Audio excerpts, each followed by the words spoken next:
and welcome to this week's episode of the Hector Head Show. So, I love alien movies, especially first contact alien movies. One of the things that strikes me most, one of the things that I find most enjoyable in the narrative, is the juxtaposition of ordinary against the extraordinary. The central character is generally a person who is just living their life. They're most often an academic of some sort, a teacher, or even an expert.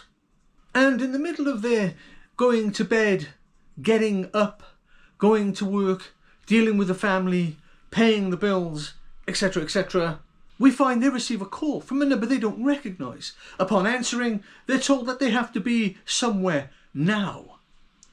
There's a meeting that takes place, within which they're given the information that something very unusual is occurring and that their expertise is required in trying to figure it out. No matter how many times I see this storyline being played out, if it's done well, it just never gets old. And as happens so many times in these stories, the adventure then begins. And the story of first contact unfolds before you. The good, the bad, the highs, the lows, even the chaos, if there is any, is scripted.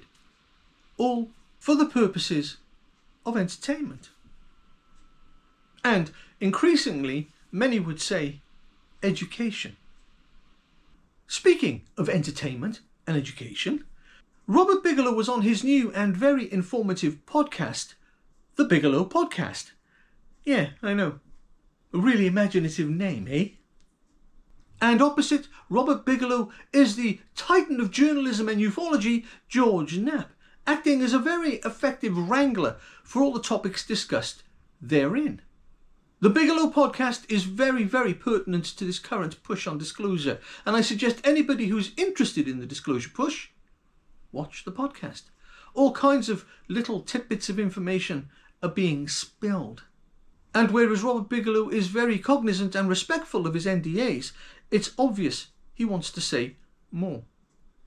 To wit, he told George Knapp that on a meeting with the president, he urged him to say this one statement.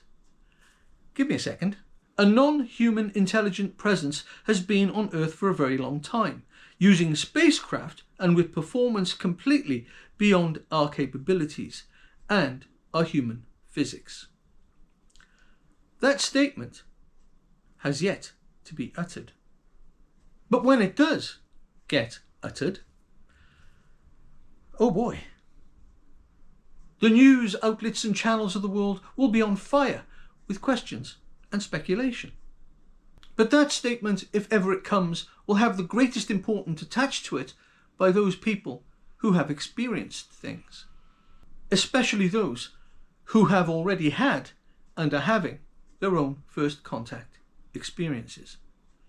There must be so many people out there who don't even know they're waiting for that statement, for whom a niggling suspicion in the back of their minds that their humdrum everyday existence is peppered with something extraordinary. And undoubtedly there is another group of people who are cognizant of the fact that there is something very unusual happening in their own lives, for whom that statement will mean validation. President Donald Trump uttering the sentence that Robert Bigelow has urged him to say will for some be the signal that they can talk freely about their own experiences. And I don't doubt that the floodgates will open. Because if the President of the United States says it's true, then it must be true. And the people who were once afraid to tell their stories can with all legitimately say no in the telling of their own experiences. The President of the United States has backed them up, has effectively made it okay for them to come out. It will be quite nice to have the President of the United States on your side, no matter where you are in the world. But until that statement comes, this is the difficulty we face. In Close Encounters of the Third Kind, Monsieur Lacombe states, "How many others didn't make it here? How many others failed to make the psychic connection? How many others are out there now, currently experiencing the paranormal, currently experiencing an alien presence, currently experiencing the presence of others, currently having repeated nightmares, currently getting repeated blemishes on the body overnight that they can't explain, or repeatedly having miscarriages.